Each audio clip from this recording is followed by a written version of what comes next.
know what they say.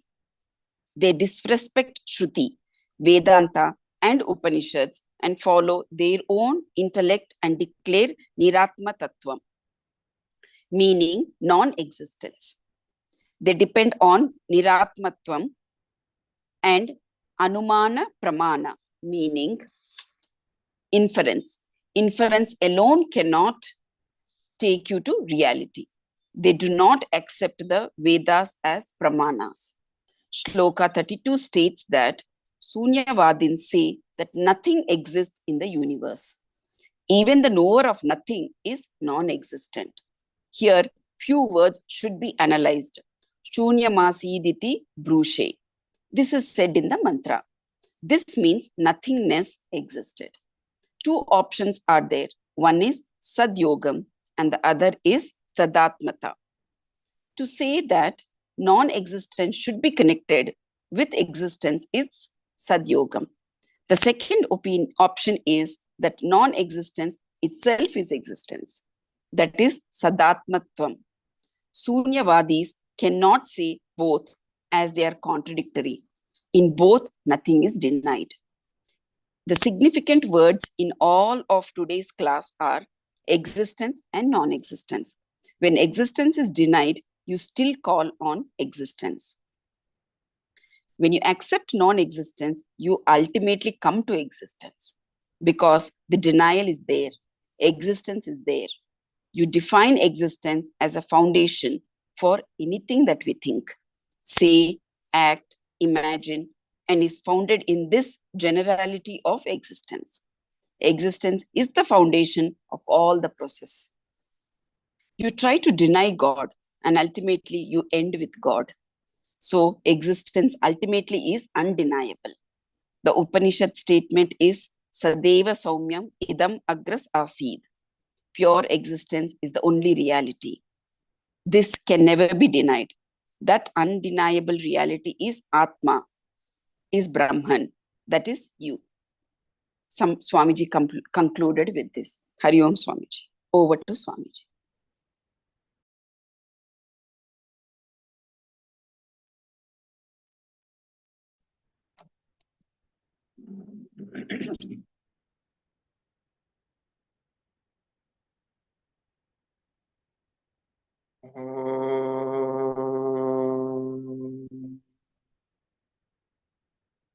Smriti Purananamalayam Karunalayam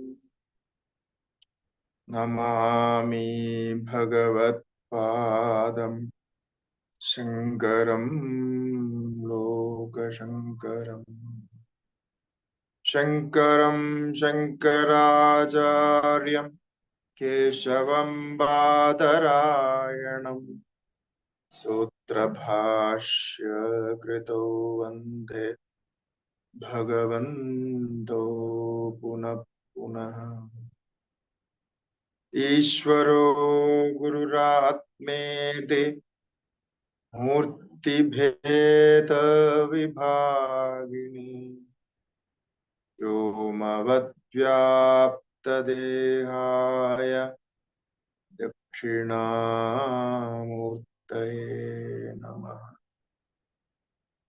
Shri Dakshinamurtaye Namaha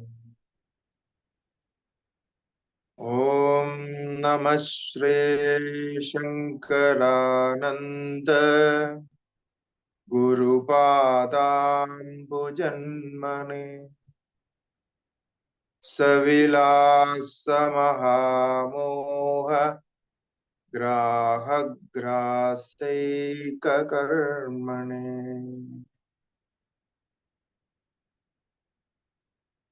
Shri Gurubhyo Namaha Hari Om.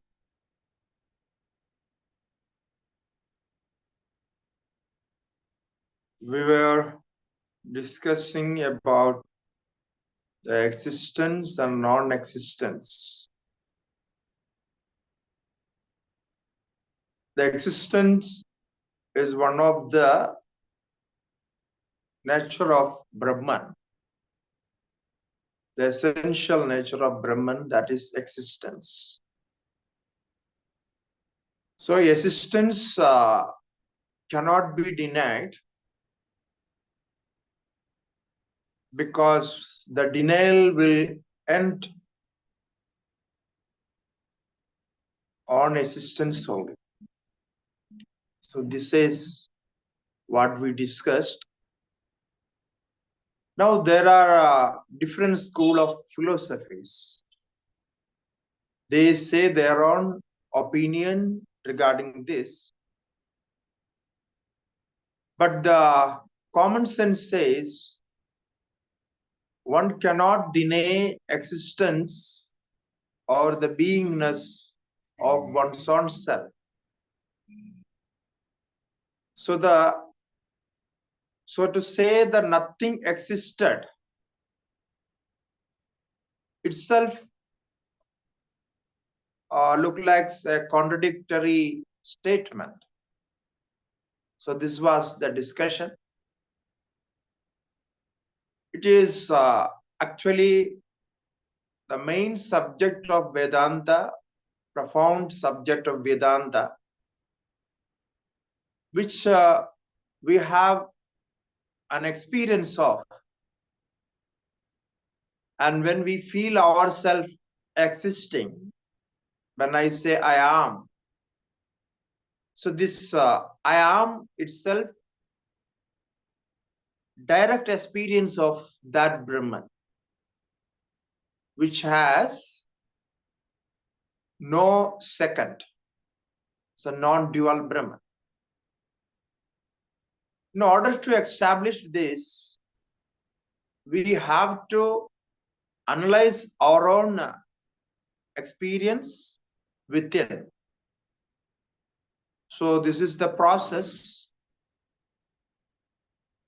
So ultimately, what Uttaraka Rishi proclaimed in his statement in Chandogya Upanishad, Sadeva Saumya Idamagra Asit. Pure beingness is the only reality. So the beingness alone was there in the beginning of creation. Now, our difficulty is to explain this statement, to experience this statement. We have so many ideas, so many thoughts on this, but we never experience the pure existence, pure beingness as separate from ourselves. So when I say nothing exists, I forgot that myself is also included in that nothing. So when we say nothing, so the who experienced that is there, he exists there. So this is the idea here.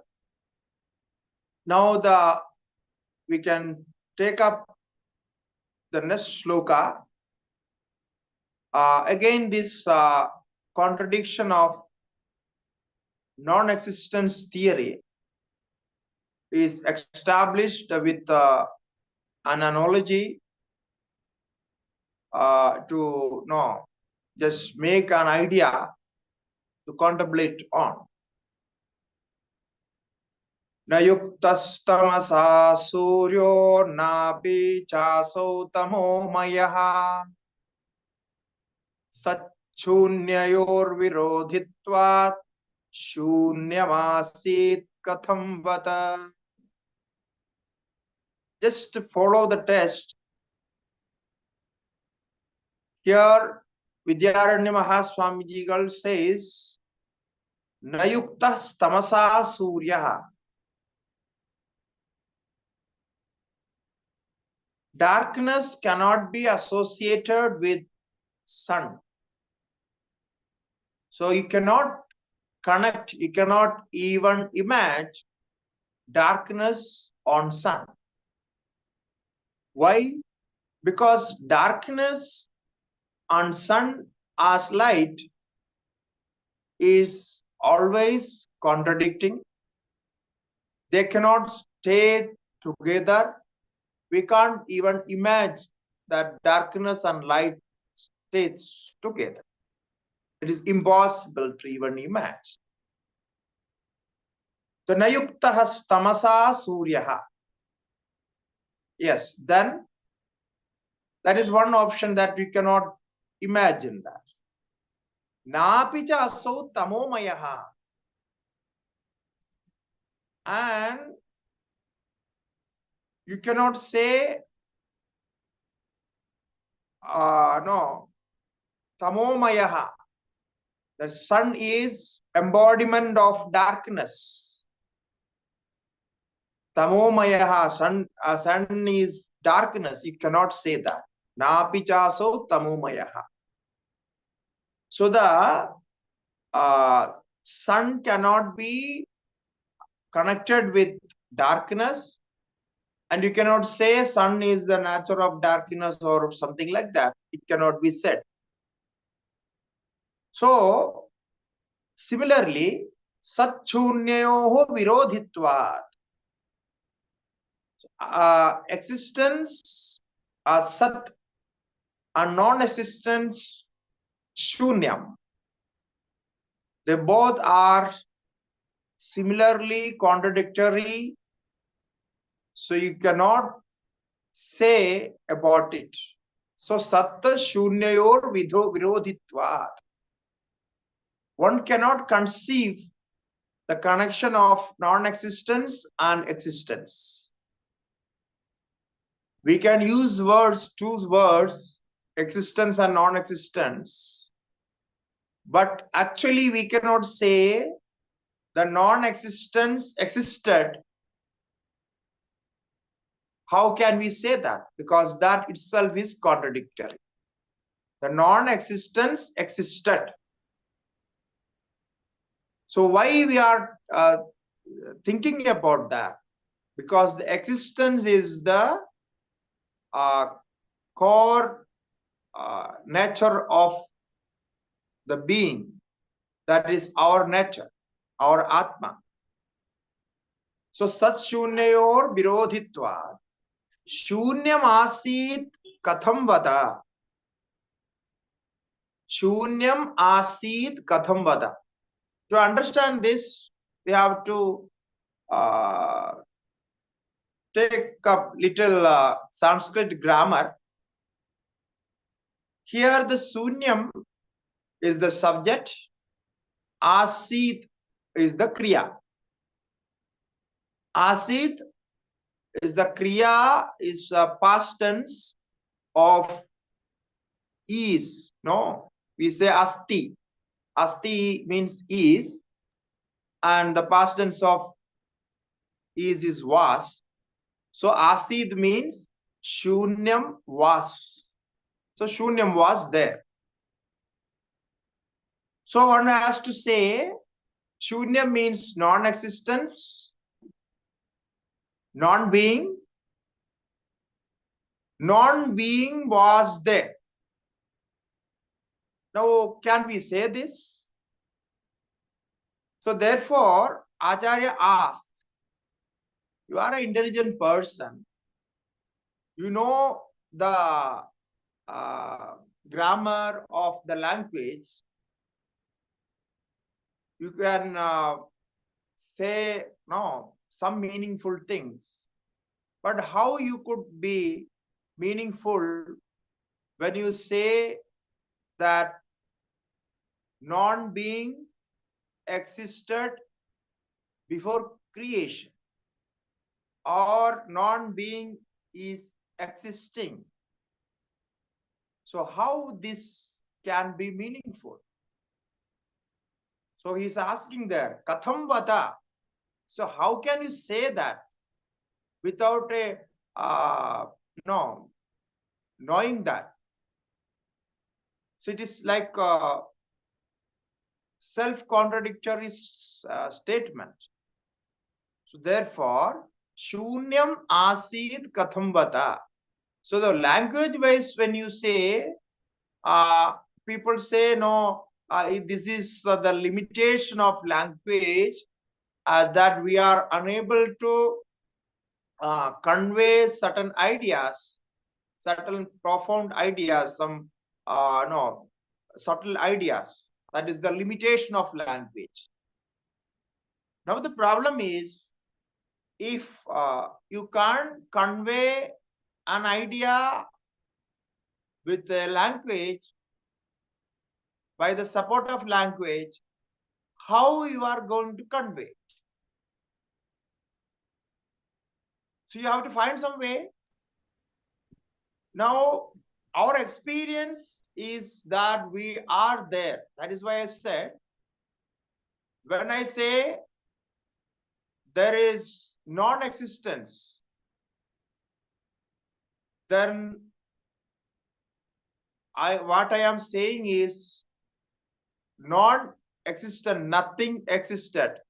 It means if I am not existing, how can I say nothing existed or nothing existing?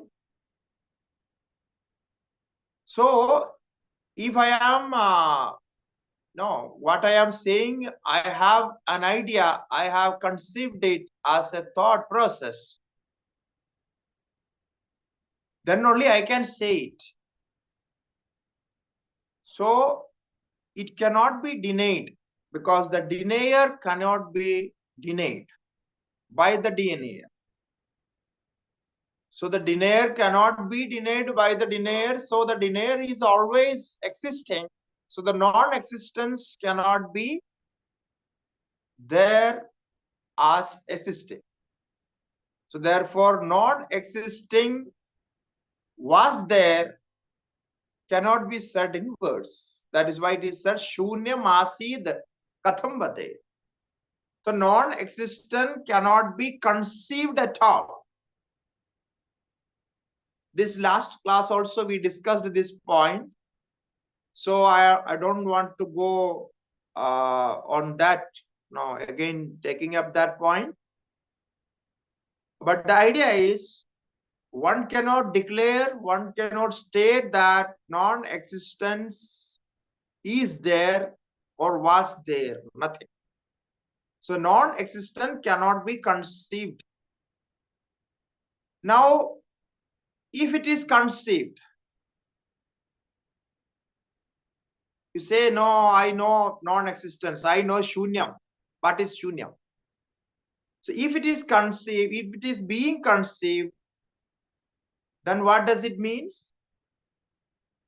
Then no more it is, no more it can be said non-existence.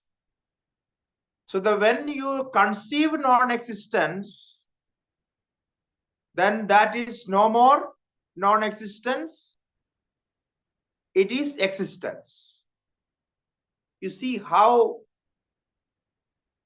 deeply Vedanta went into this point, and our acharyas, they are trying their best to convey it through this language.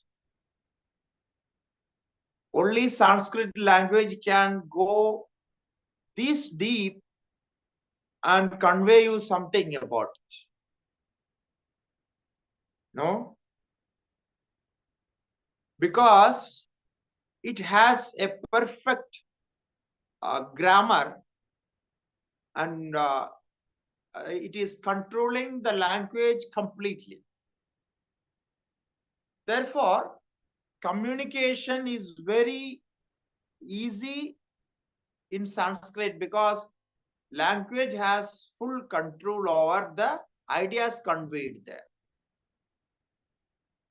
So therefore, we could at least understand this much. Otherwise, in no other philosophy, no other system of learning or subject of learning, we find such conversations, such ideas conveyed in this way.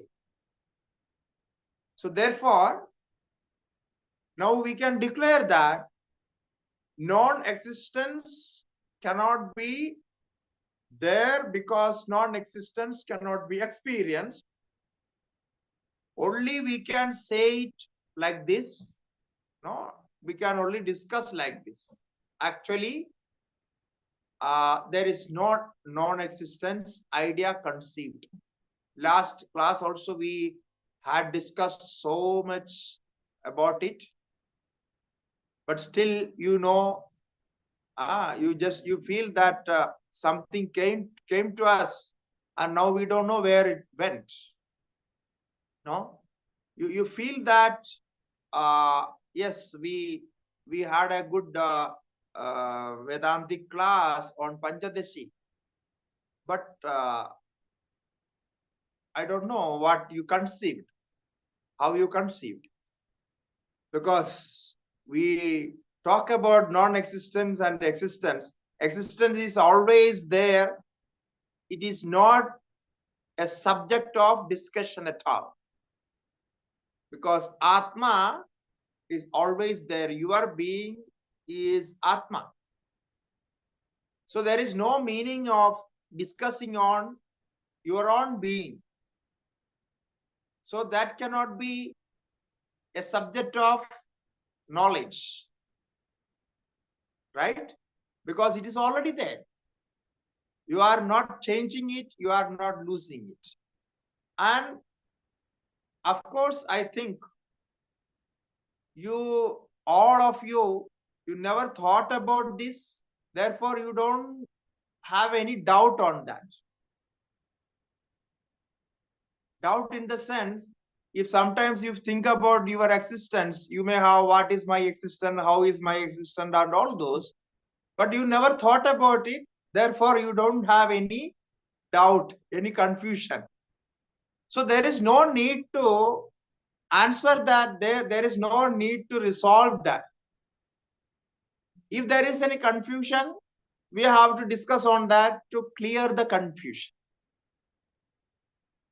Now, regarding existence, regarding Sat, regarding being, there is no confusion is possible. There is no doubt is possible. Why I say this? Because if you are doubting your own being, then what does it mean? What does it mean? It means you doubt that am I living or not? My existence is there or not? You never doubt like this. It's not possible. Therefore, the first thing is there is no chance, there is no point of discussion regarding existence. Okay, so that is already there. It is completely established. You don't have any doubt that you are existing or not. Regardless, we are discussing this in comparison with non-existence of some other school of philosophy. So the non-existence is so-called the shunyam. Yeah, nothingness or whatever. So when we hear about this, there is a shunyam, there is a non-existence theory. It says nothing existed before creation. Before creation, nothing existed, and after destruction, nothing exists. Therefore, in the presence, also nothing exists. So this is the shunyam theory. So when we hear about these words, there is a chance of confusion. What is this? What is this saying about? No, normally when we think about this, we can, at a glance, we can accept it. Okay, so we say no, before creation there was nothing. That's okay, because we see when something is created before creation, that particular object is non-existent. That's okay. So in that way we accept it. But we never think that in that non-existence, ourselves are also included in that Shunya philosophy. They say you have no existence. The world has no existence. Not only that, you also have no existence. Now this is a problem. World has no existence. There is no God. God had no existence. This can be understood because we can deny all other things. But we can't deny ourselves. We can't deny our own experience. Therefore, this question is asked. How could you say that there was non-existence? This was verb. How can you use that? That is the question asked. Now, the Shunyavadins, they may argue this way in the next sloka. So they will create a logical trap. It is called a logical trap. So they say something and they are trapped there. It's like yes, a contradictory, something contradictory, and there is a logical. It is called a logical trap. It cannot be logically accepted. All the philosophers together, what they call it as a common accepted philosophy, logic. All the philosophers, they accept some logic for the sake of their discussion, their logical application. So without accepting that philosophers cannot start discussing. So they must accept something, some logic, some rules that we call it are rules of discussion, rules of debate. Otherwise, that is not possible. So once that is accepted, if the philosopher, if the person who is debating, he goes against that, contradicting to that, then with the same logic, he is caught down. So this is called logical trap. So here it is going to happen. You can see how it happens. Now the last sloka said, how can you say shunyam asit? This was the main point of last sloka. I am trying to simplify it as much as I can. If it is something you don't understand, you can ask after when the question hour comes. Viyadader nama rupe mayaya suvikalpite shunyasya nama rupe cha tatha che jivyatam chiram. Viyadader nama rupe mayaya suvikalpite. So the Shunyavadin says, no, according to you means the Vedantin. Now the debate is going on. So therefore, it's a direct, direct speech is also there sometimes. So the opponent says, according to you, the Viyadadehe, Viyat means Akasha, the space. So Viyadadehe Nama Rupe, the name and forms of Akasha and other elements. We have 5 elements and there are numerous products of those 5 elements. So they are called Viyadade. And each one has Nama, the name, and Rupa, a form. Okay, this is called Nama Rupe. So Viyadadi, all these creation starting from space and others, ether and others, have name and form. This is accepted. Okay. And Vedantin says, Mayaya Suvikalpite. Vedantin says these names and forms are unreal and superimposed by Maya. Suvikalpite. They are not real. Therefore, all the names and forms are superimposed by Maya. So it is seen like that. Shunyasya nama rupecha tatha chet. Now he says, if you can accept that there is a space and that space has a name as Akasha and it has some form in the sense not a color or anything like that, but that substance exists. There is a substance called Akasha, space. Something is there. Why?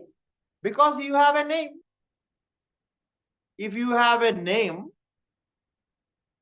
that object which is named will be there, should be there, ought to be there. Otherwise, you cannot name it. So they are taking this point. Now, the thing is, how we separate space from other things, other objects. We should be careful, when we think about this, we say about space. We think we understood space. Now, how we understood space? Actually, there is a question. So when we separate space from all 4 elements, air, fire, water, and earth, then we understand what is space is. So he is asking here, if you can separate space, ether, from other 4 elements or other objects, and you can name it as a space, then why not we can say that Shunyam and Namarupa, Shunyam is a name and we say that Shunyam is there? Then what is the problem there? That is his question. The opponents ask. So you can make unreal as real because name and form is unreal for you, for Vedantin. Similarly, according to us, according to Shunyavadins, we can say that this Shunyam, non-existence, is also there by Maya, illusory experience. It is there.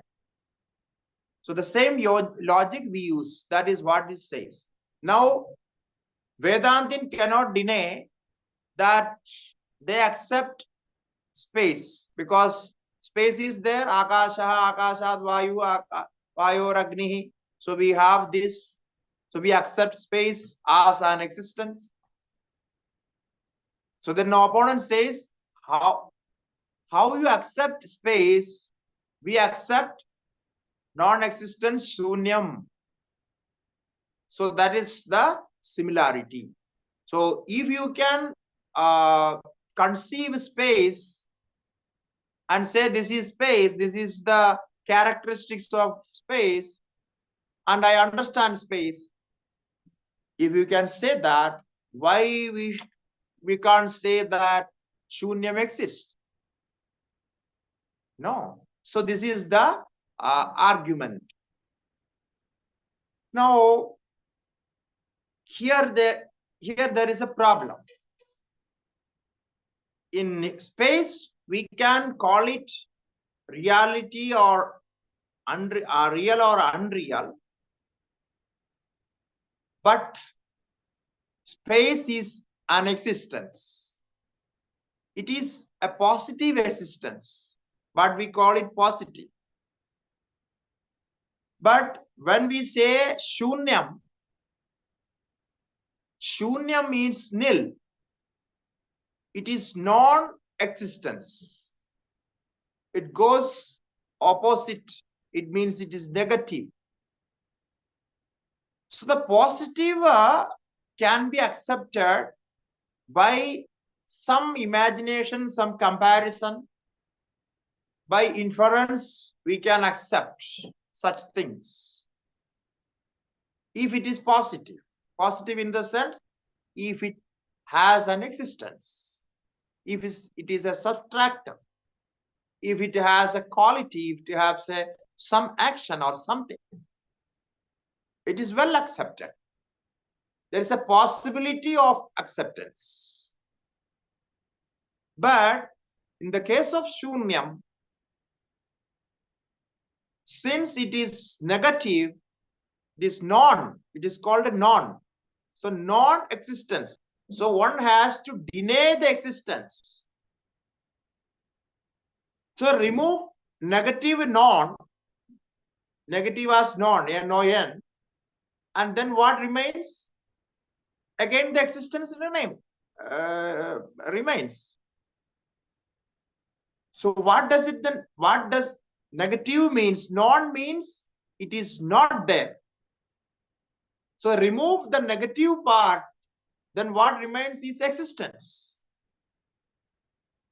So in this language, if you are comparing space and shunyam, then Vedantin can answer that.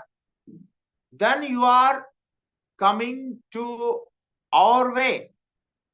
So you are trapped with our logic. That is called logical trap.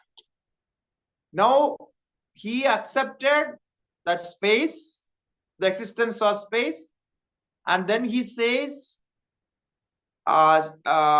similarly, we are accepting the existence of shunyam. So he has to say how you accept the existence of space apart from four elements. We accept shunyam. We say shunyam is there. So the existence of shunyam we accept. So this is a trap. So therefore the next sloka says, Jivyadam chiram.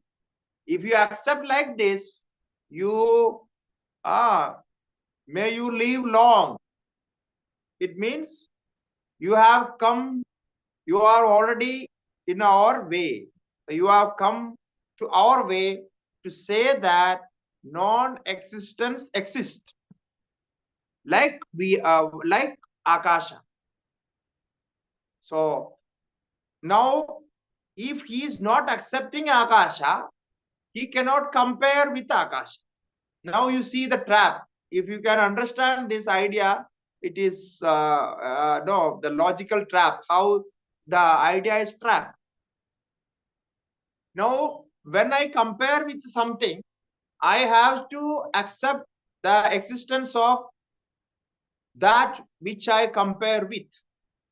So he compared with the Akasha, the space. It means first he accepted that space is there. What Vedanti says as Mayas and all those, let it be there. That is the philosophical part of that. But logical part is he has accepted space. Why he accepted it? To compare the space with the shunyam. So when he accepts the space for the sake of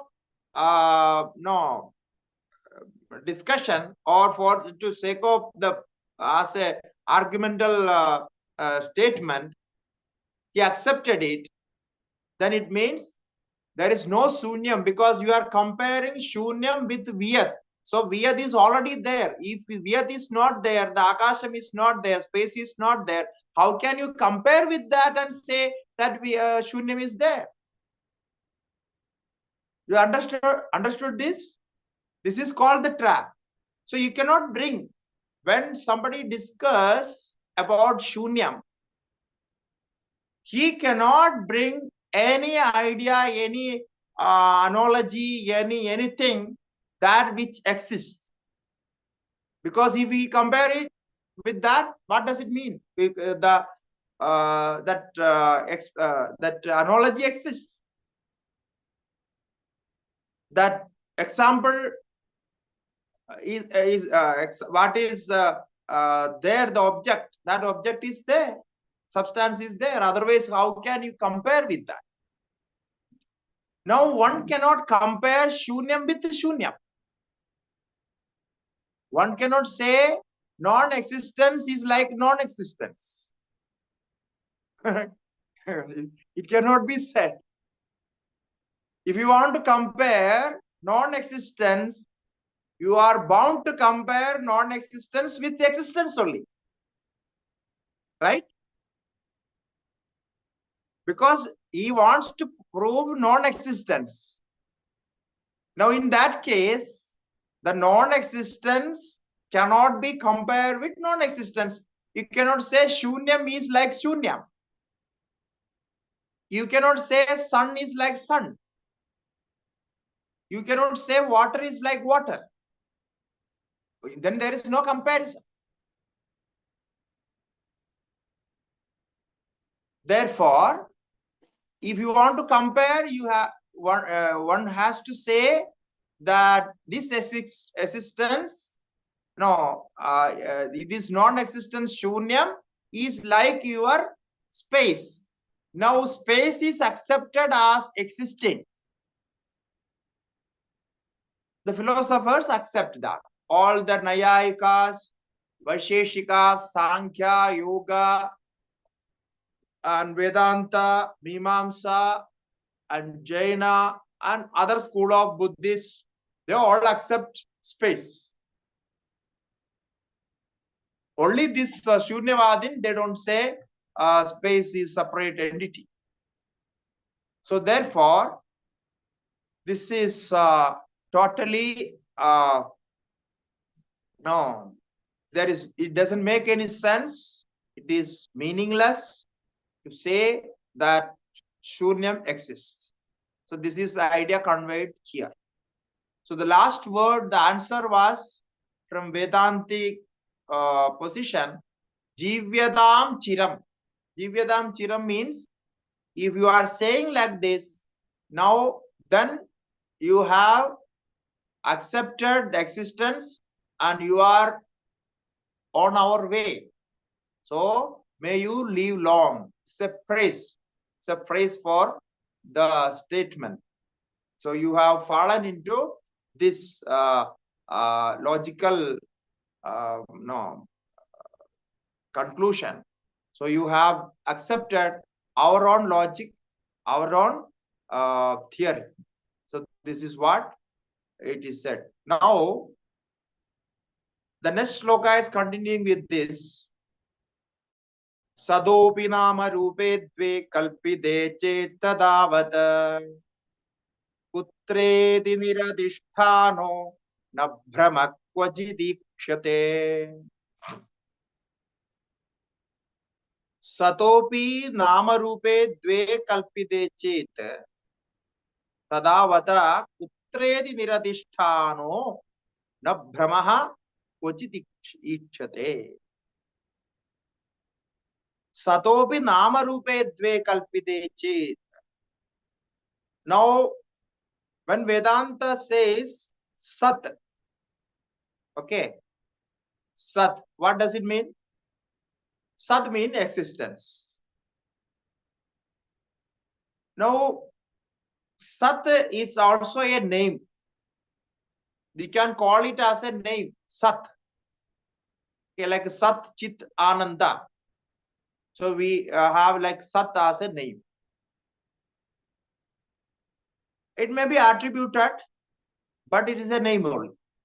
So if you affirm that name and form is attributed and to an existing thing, it is something existing. We are bringing a name for that existing object. Of course, it has a form. So that is accepted. Now, this name and form is a creation of Maya. It's a creation of Maya. It means it is superimposed by Jivatma. We all do that. So it is created by Maya. Why we say that? Because in that object, we can't find a name and form connected to that object. It is only accepted this object has a name, like book. We call it book. Book is an object with the papers and cover and like that. And we call it as a book. Now the book is named as book. And that name has no actual connection with the book. The object is reality, object is real, but the name superimposed on that object is unreal. Why? Because we can change the name whenever we want. In whichever way we like, we can change it. Therefore, that name is in our mind just for the sake of communication.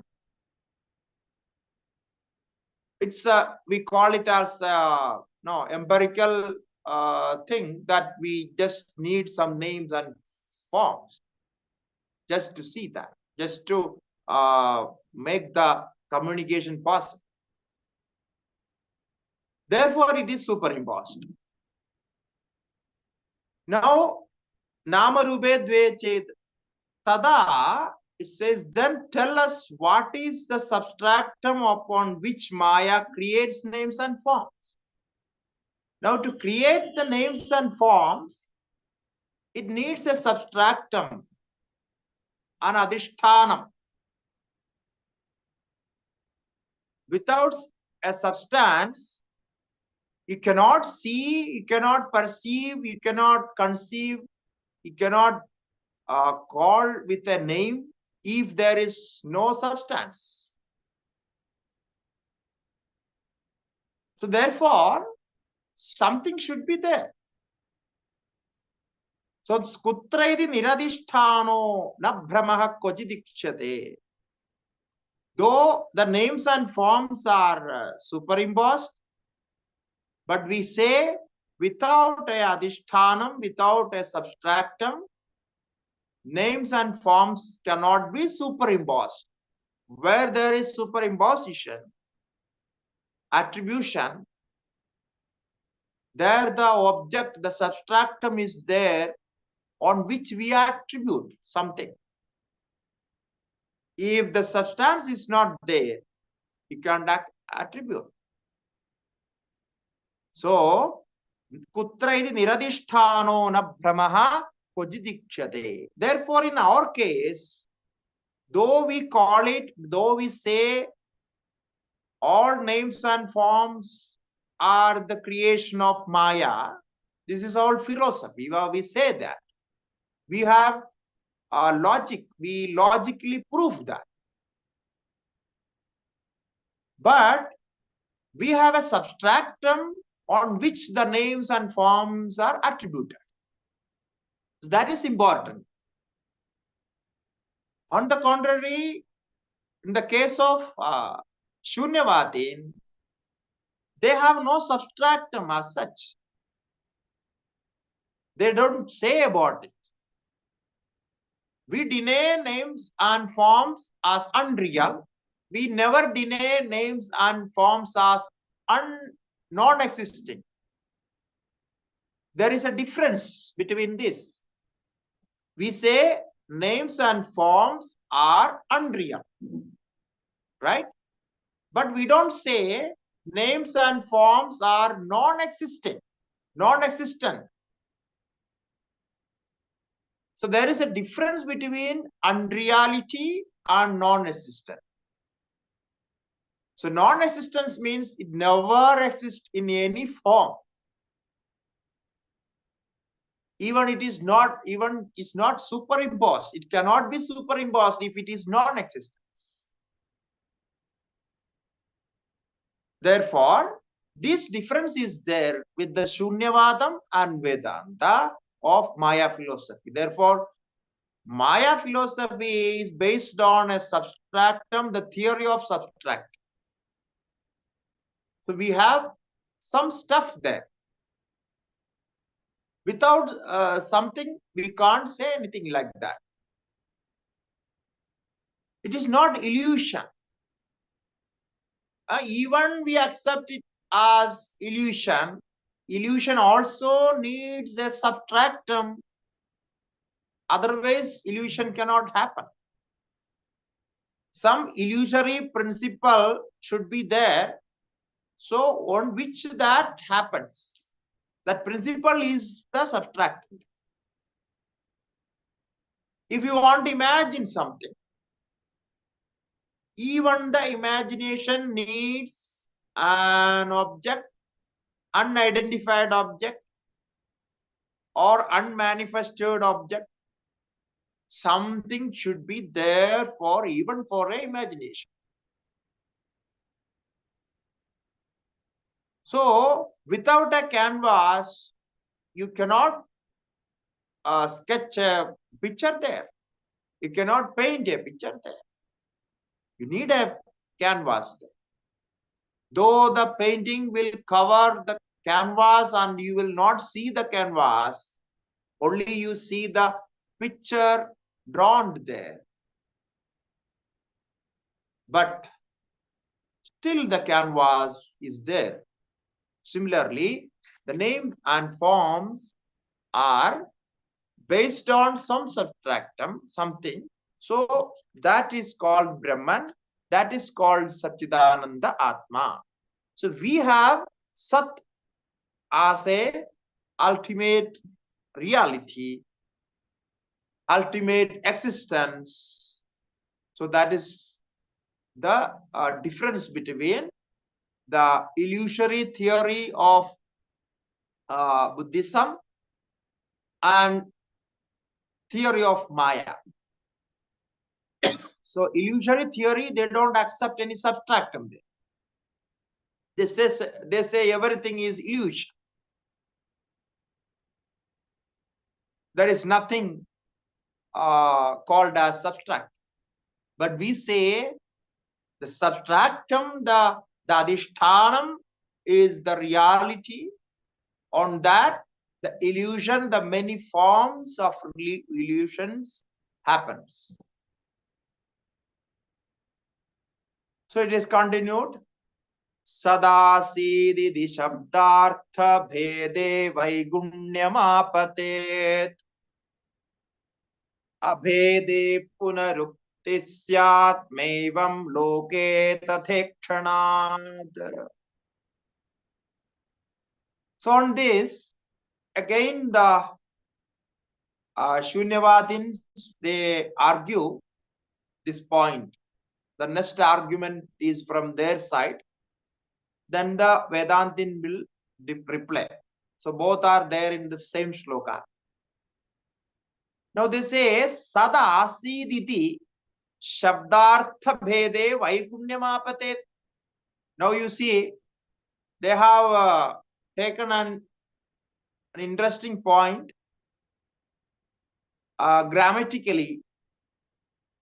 So when we say Sad Asid, there are two words, Sat and Asid. Okay. So Sad means Sad Atma, existence, as subject. And Asid is a verb. Now to make a sentence, we need subject and predicate, right? Without that, the sentence cannot be made.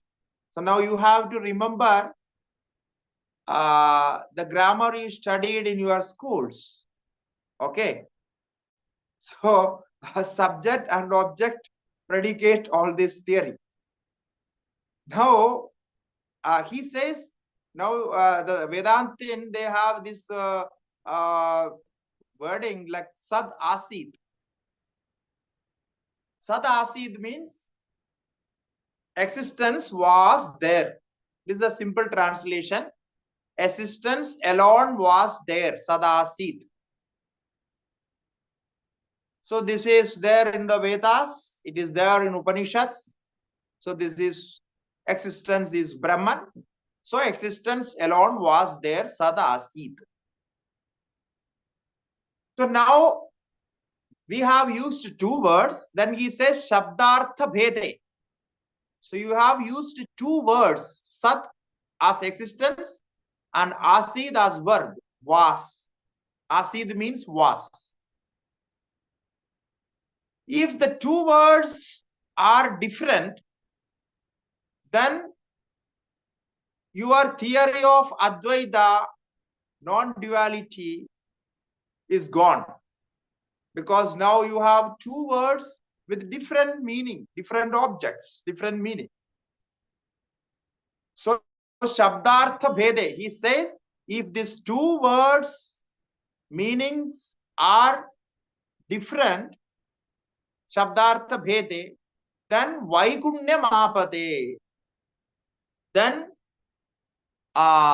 in your theory of Vedanta, the theory of Advaita, you have a problem with, because the Advaita non-dual theory is denied, because you said existence was. So now you have to say what is the difference between existence and was. So you have any idea? Is there any difference?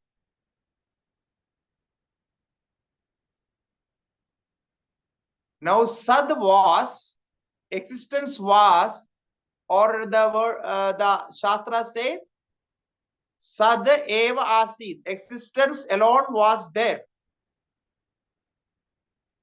If you understand this, you will understand the whole Vedanta, how it is going to prove. And you will understand the limitation of language. And now, intellectually, you can experience the existence of Brahman if you understand this. We simply say existence was there. This is the translation. Therefore, we discussed this, I said before also.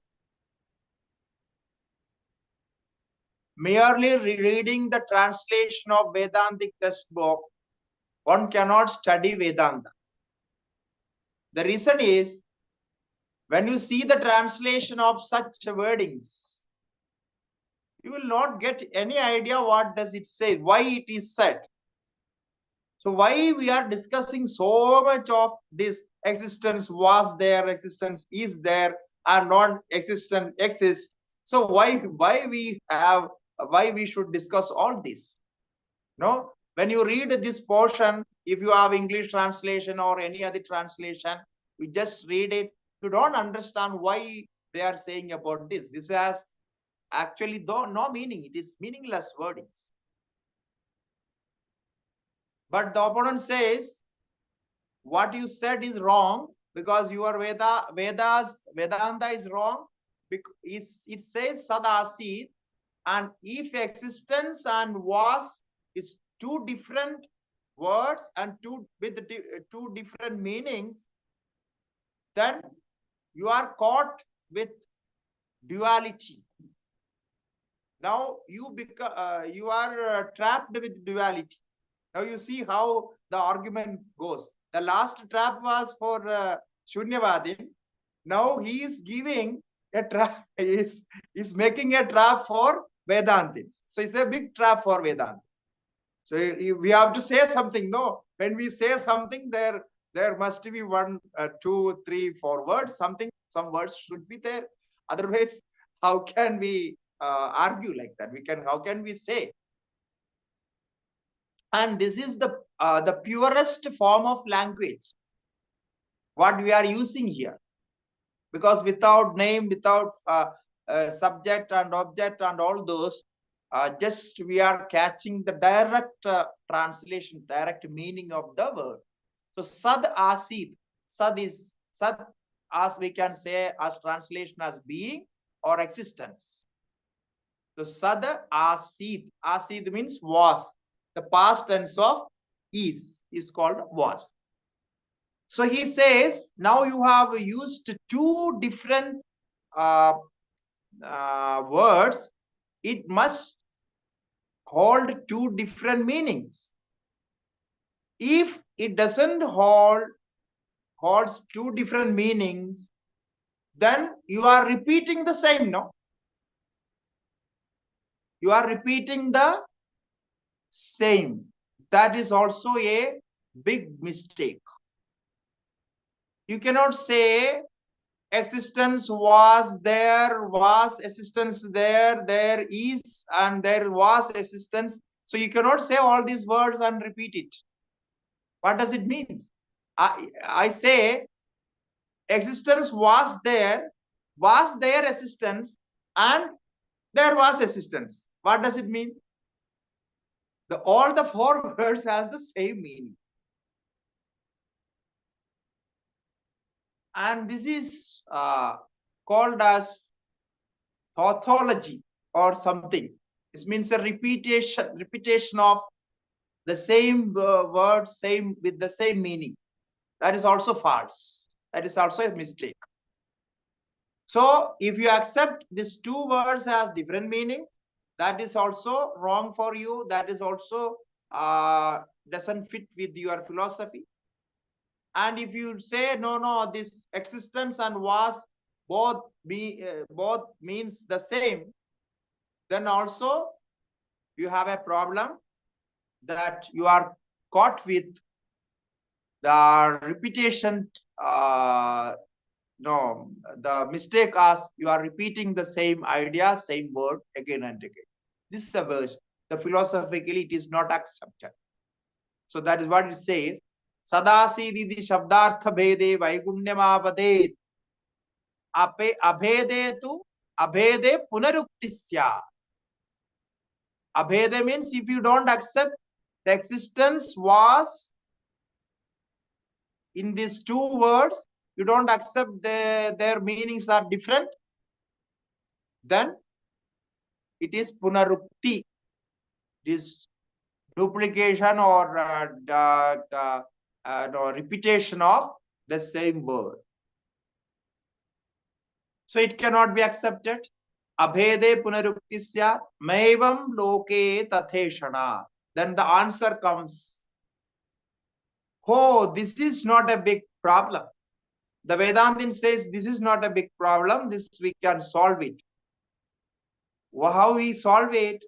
Because when we want to teach, when we want to say something, we have to use some words. We ought to use some words. Otherwise, we cannot say. Therefore, in order to teach the students, we accept this much, these conditions of words. We, along with that, we convey the non-dual theory. So to accept to teach non-dual theory, we have to accept duality for the sake of teaching. Therefore, this is not what you call as real, that it is always there. No, when you say there is existence, was, and these are all the dualities are duality is there. No, this is just a statement. To make that statement, we accept for that. That's all. Once it is understood, once the theory is understood, the Advaitam is understood, then the wording has no meaning. We leave it away like that. The reply is like that. Mevam loge tatha ishana. We see in our in normal usage of language, loge tatha ishana. We see it. It is there. We in our normal language also we use it, and people accept it's a right language. For example, the next sloka says, Kartavyam kurute vakyam brude dharyasya dharanam ityadivasana vishtam pratyasit sadidiranam. Now, you say that Sadasid, existence was there, is a wrong statement for Vedantin because it brings duality. In that case, you see in normal conversation, the common language, we say this. This is an analogy just to prove that statement. Kartavyam kurute. Now, to understand this, you must know some Sanskrit, then only you can understand, because it's too technical with the language. Kartavyam kurute. Kartavya means we know what should be done, what must be done, what should be done is called kartavyam. It's like our duty. So the duty is called kartavyam. It cannot be avoided. It cannot be skipped.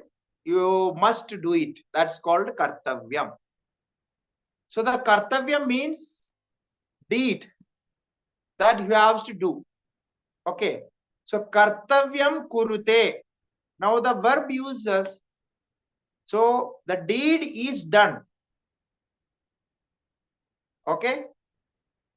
Deed is done. Now what does it mean? Deed means what should be done. And then you say deed is done. Then what should be done has been done.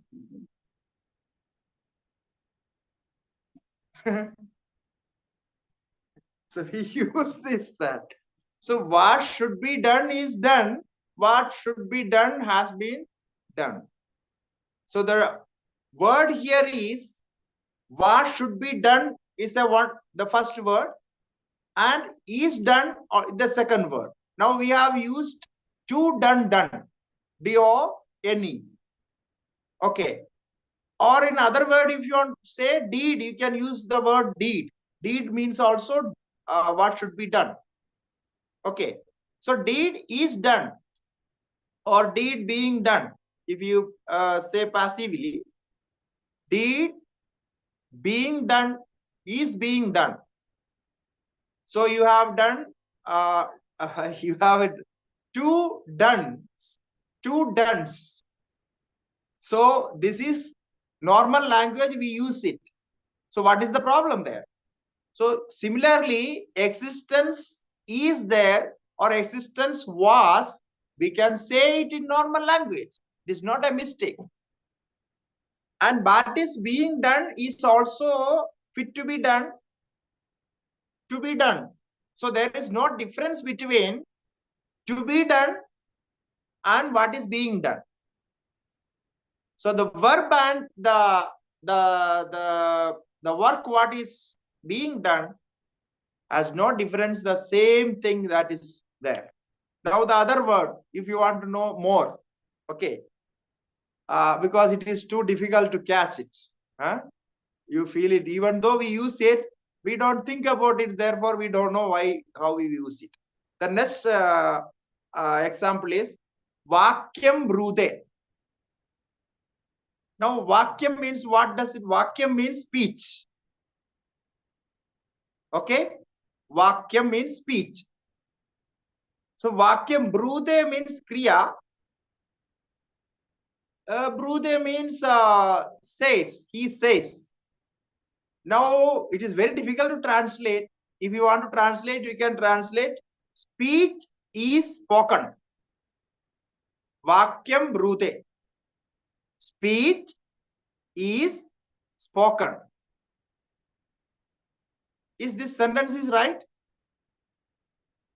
You feel it right? Yeah, it's right, no? It's a common usage. No, speech is spoken. He has spoken his speech.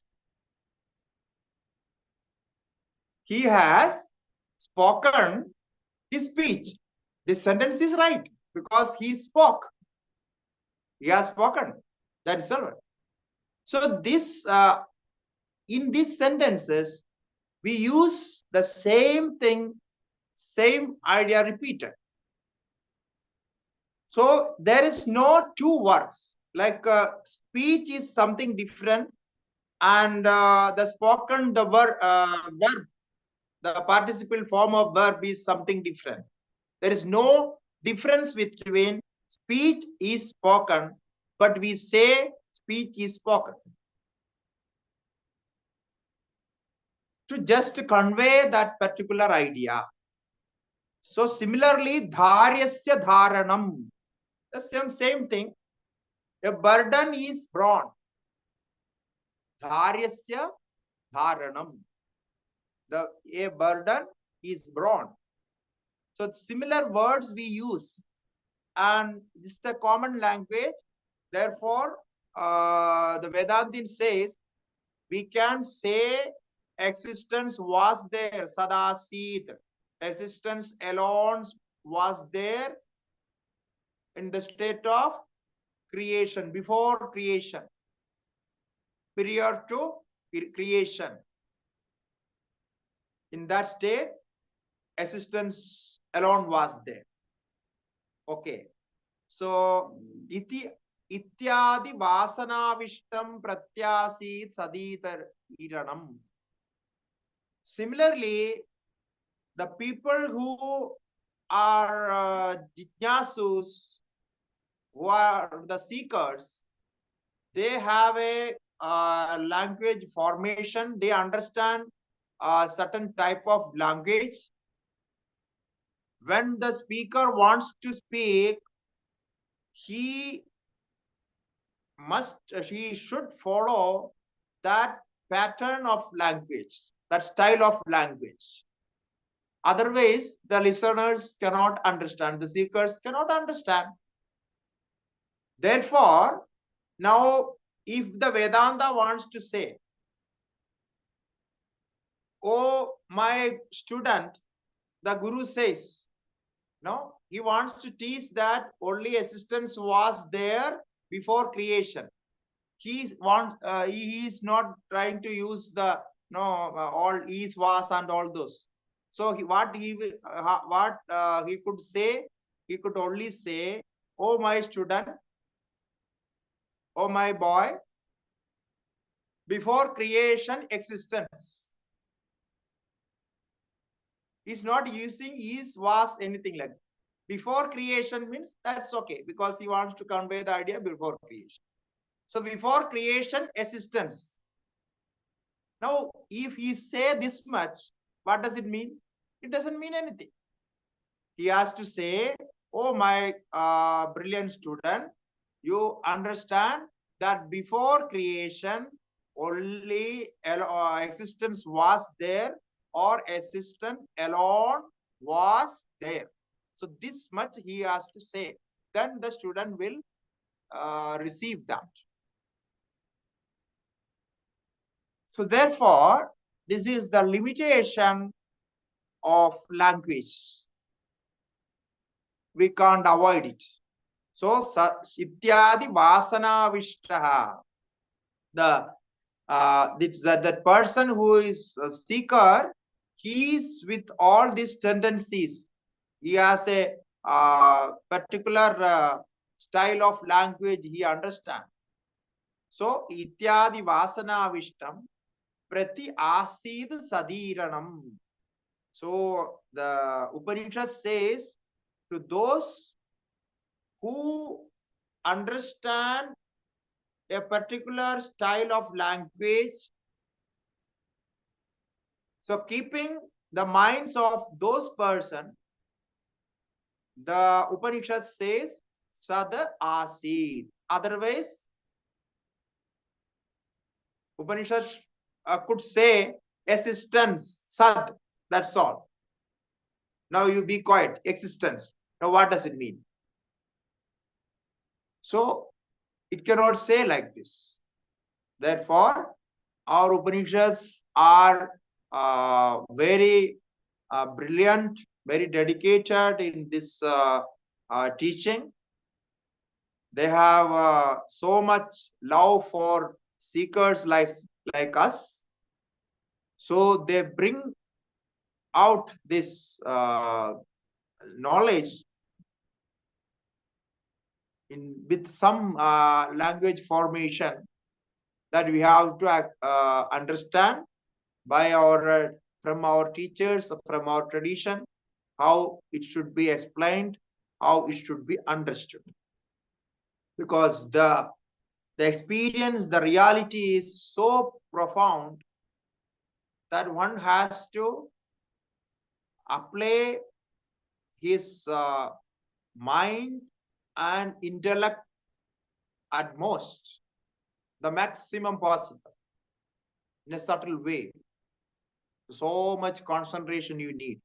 Now, even in this session, you can see how much concentration you put to listen it and understand it. If your mind is not applied there, mind is not focused, you will lose those ideas. So you need so much concentration even to just listen to it and catch these ideas. Okay. So the next sloka we will see, because it's so heavy on us. So we will go little slow and understand. Okay. Hari Om. Thank you. So if anybody wants to ask question,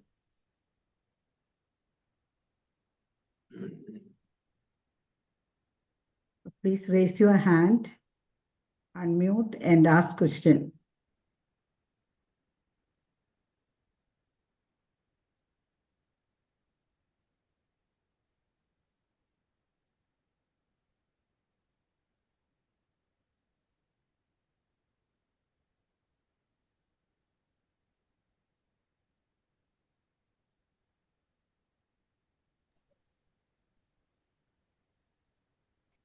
Rakesh, and you can unmute and ask the question.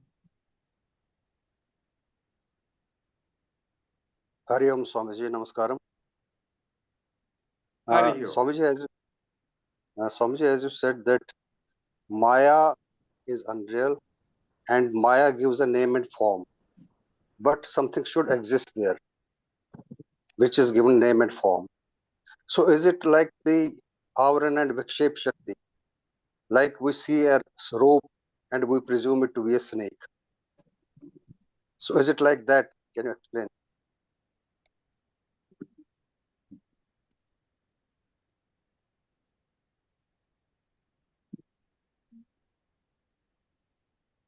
Hari Om.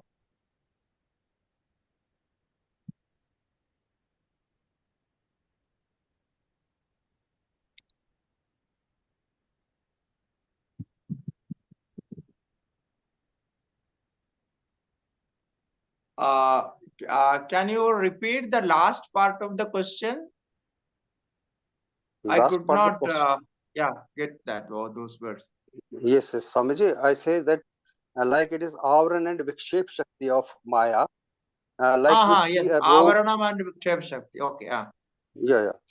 Like we see a snake, like we presume a snake on a rope in the darkness. Correct. So there should be something. If there is rope, then we presume a snake. If there were no rope, we could not presume. So Correct. Sat is there. Existence is there in one way or the other. And which is Vikshep Shakti, that is what we give the name and form on it. Is it like that only? Yeah, correct. You are correct. The Vikshep Shakti is called names and form. And the Avarana means that you don't see the rope there, the substratum there. So the unseen substratum is the base where you superimpose names and forms. So the unseen process is called Avaranam. And then the formation of names and forms in the mind as a thought process is called Vikshepa. So Vikshepa has many forms, many thoughts, many understandings like that. But the Avarana has only one form that you don't see it, you don't perceive it. That is correct. You are correct. Yeah. Yes, Swamiji. So Avaran is the Sat. Avaranam is not the Sat. Avaranam is on Sat. You cannot say that rope is covered. You can only say that rope is covered. Yeah, but so the cover and the substratum is different.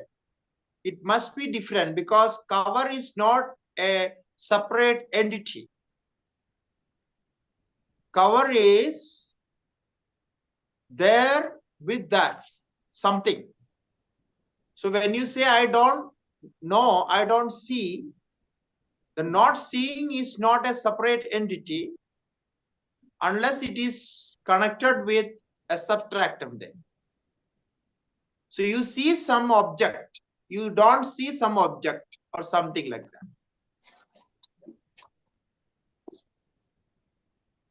that. Thank you, Swamiji. Okay. Swamiji, namaskaram. Namaskaram. In fact, the rope itself is a superimposition, is it not? Or in the case of Shuktika Rajatam, the Shuktika itself is it's a superimposition, is it not?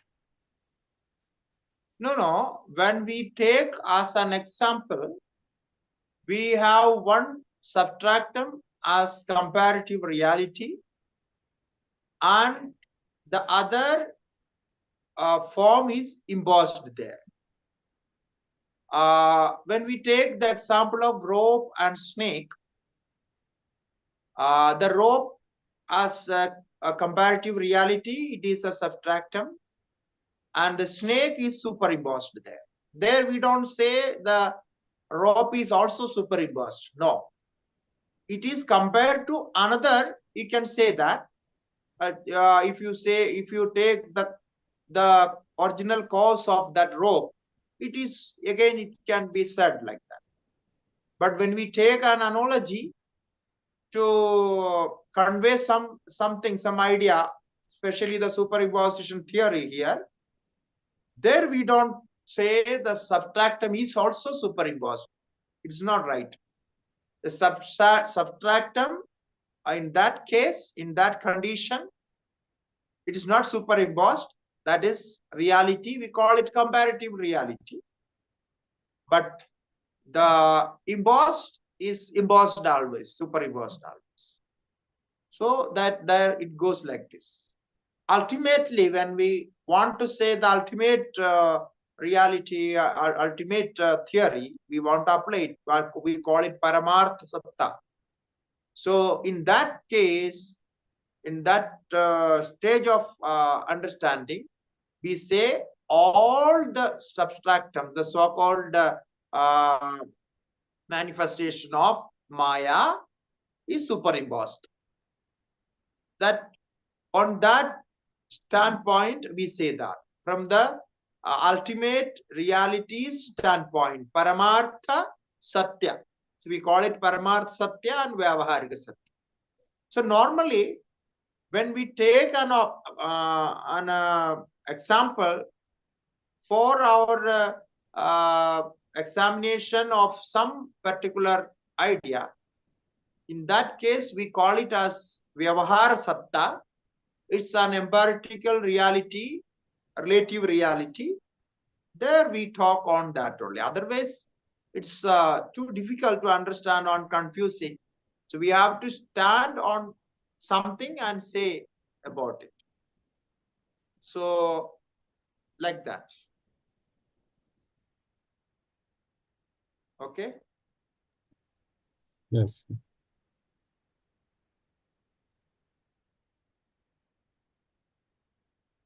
Good evening, Swamiji. Hari Om, Nara. Hari Om. I have a question. If we consider the Maya is actually the binding thing to create actually the rest of the perceptions or reality what we have, or we realize, I'm not going to the rope and the serpent by which the perception comes out of the rope. We will move away from that. We will go to Shunya, the main point of discussion what we had.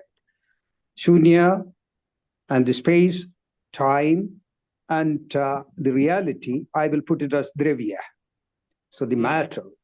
So Shunya, space, time, and the matter, out of this, will the Maya interact with the Shunya? And then what will be the, you said, we have to start somewhere. Okay, the starting, we will go for that. Can Maya originate from Shunya? No. Because Shunya cannot be an origin of anything. Because Shunya itself is non-existence. So non-existence cannot be an origin of anything. It is simply, we can say,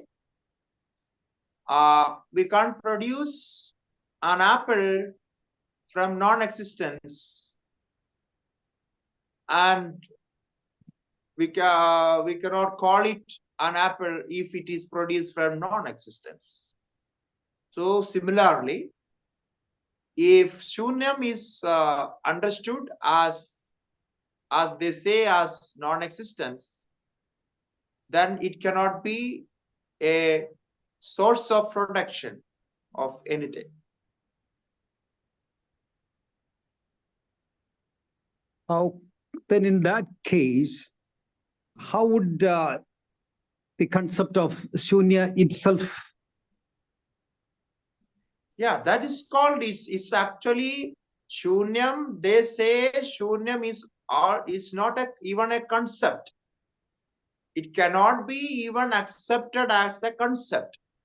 Then absence of all these three, rest of the things and Maya, what is it? That question only finally we are bound to ask, correct? Correct. Yeah, that's the right point. When we say non-existence of anything, the existence appears there. I can say non-existence of a book, non-existence of a tree. So like that. So without an object, without considering an object, remembering an object, one cannot deny the object.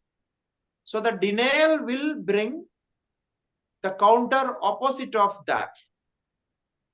It's a called is, we call it as pradyogi. Pradyogi means the counter object which we bring to say the non-existence of that. When I say there is no book on table, in my table there is no book. So I see the table is existing. In that base, then on the surface of that table, I am bringing the non-existence of the book, which I remember in my mind. So I am denying the book on the table, which is there in my mind. So that denial is called non-existence. Now, non-existence, how can I say non-existence since I remember that book? So my book is there in my mind. Only that book is not on the surface of the table.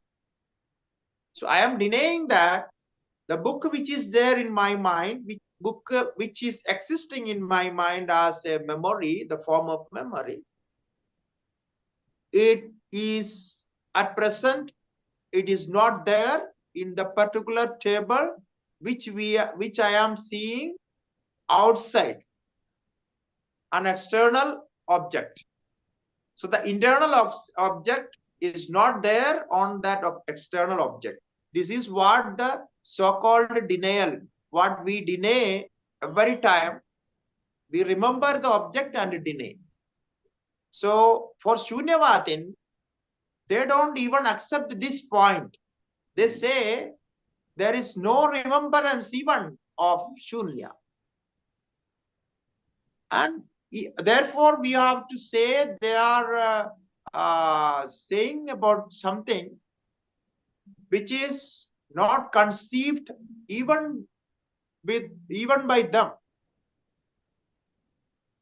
As I said, no, the denier is always there. The denier cannot be denied by the denier. Then it is self-contradictory. I cannot say I am not. I cannot say I am not. I can say I am not a this person, I am not that person. I can add so many things, but I cannot deny my own core existence. So this is the problem with the this Shunyavada concept of understanding. Yeah. So it summarily acts like the perceptions are the the guru or the central point based on which all the rest of the things are mapped. Yeah. I think it comes like that. Would you help me by telling that who are these Shunyavadins? These Shunyavadins are one school of thought of Buddhism.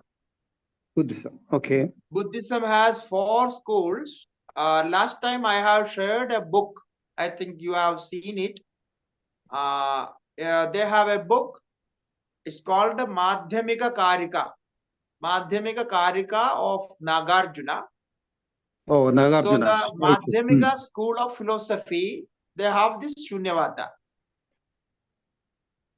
So Buddhism, mostly they have 4 school of theory. Okay. They all accept Shri Buddha as their guru, master, but they have 4 theories. Sautrantika, Vaibhashika, Vijnanavada, and Shunyavada. I see. So you can study on this. This is called Shunyavadin. They can say annihilate. They just deny everything. Yeah. Okay. Thank you very much. Thank you. Okay. Yeah. Swamiji, Time is over. Yeah, we conclude with this. Om Purnamada Purnamidam Purnat Purnamudashyate Purnasya Purnamadaya Purnameva Vasishyate. Om Shanti Shanti Shanti. Shri Gurubhyo Namaha. Harihi Om. ಧನ್ಯವಾದ Swamiji. Hariam Swamiji. Thank